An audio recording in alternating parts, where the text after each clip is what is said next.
এই যে আমাদের গরুটি, এই গরুটি আগামী কুরবানিতে বিক্রির উদ্দেশ্যে লালন পালন করা হচ্ছে। এখন গরুকে পর্যাপ্ত পরিমাণে খাবার দিতে হবে। এই 2 মাস গরুকে পর্যাপ্ত পরিমাণে খাবার দিলে গরুটি ভালো মোটা তাজা হবে এবং ভালো দাম পাওয়া যাবে। এখন গরুর জন্য ঘাস কাটতে যাচ্ছি। এখন জমিতে ঘাস আছে, এখন ঘাস কেটে নিয়ে আসবো। এসব ঘাস যদি গরু খায় একটু মোটা তাজা বেশি হয়। চাষ করা ঘাস। আমার আব্বা পিছনে আছে, ঘাস বেঁধে নিয়ে আসবো কিসে, সেগুলাই নিয়ে আসতেছে। সামনে আমাদের ঘাস ক্ষেত, সেখানে যাবো আর কি। এ হলো আমাদের ঘাস ক্ষেত। এখানে ঘাসগুলো অনেক উঁচু হয়ে গেছে, অনেক শক্ত হয়ে গেছে। এখন এগুলো কাটতে অনেক কষ্ট হয়। মিষ্টি লাগে না, কিছু লাগে না, অনেক স্বাদ। খাইছো দেখিটা? হ্যাঁ, মজা।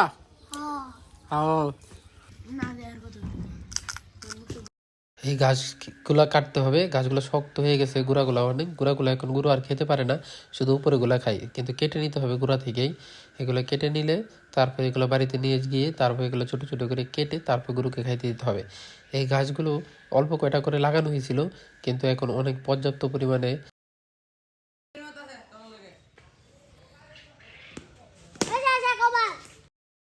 আমি আর আমার আব্বা ঘাস কাটতে আসছি। ঘাসগুলো একসাথে করে তারপর এগুলো বাড়িতে নিয়ে যাব। নিয়ে গিয়ে পরে এগুলা গরুর জন্য কেটে দেব। গরু এই ঘাসগুলো ভালোই খায়, খেয়ে এগুলো আবার অনেক পুষ্টিকর ঘাস। এগুলো যখন গরু খাবে, গরু ভালো মোটা তাজা হবে। এখন এই ঘাস কাটতে আমাদের অনেক কষ্ট হচ্ছে, কারণ গোড়াগুলো অনেক শক্ত এবং মোটা হয়ে গেছে।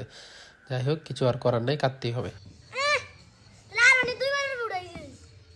আরেকবার লাস্ট চান্স, বলুন ফুটলে বাদ। ঘাসগুলো বাড়িতে নিয়ে যাইতে হবে। এখন বাড়িতে নিয়ে যাচ্ছি। এগুলা তারপর কেটে কেটে ছোট ছোট করে তারপর খেরের সাথে এগুলো মিক্স করে তারপর গরুকে খেতে দিতে হবে। এখন মাঝে মধ্যেই যে আমাদের এই বেড়াটা ভাঙ্গা ছিল, এই ভাঙ্গা বেড়াটা মেরামত করলাম। এখন খেরগুলাকে ছোট ছোট করে কেটে নিচ্ছি, তারপর ঘাসগুলোকেও কেটে নিব।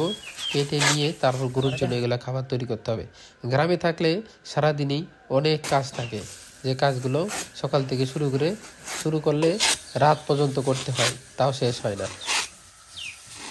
আমাদের বাড়ির ছোট সদস্য, সেও কাজ করতে খুবই ব্যস্ত। সে একটা ঈদের থেকে ট্রাক্টর কিনছে, সেখানে এখন সে বালি ভরতেছে বাড়িতে নিয়ে যাওয়ার জন্য। ওরও কাজের কোনো শেষ নাই, সারাদিন অনেক কাজ।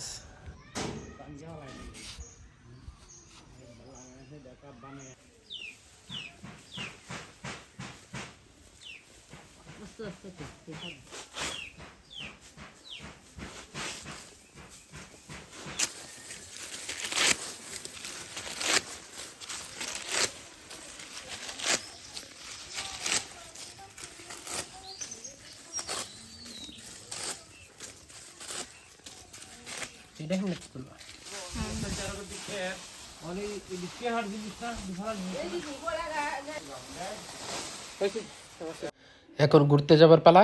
বিকালবেলা সারাদিন কাজ করা শেষে এখন ঘুরতে বের এলাম। উদ্দেশ্য হলো বোনের বাড়িতে যাব।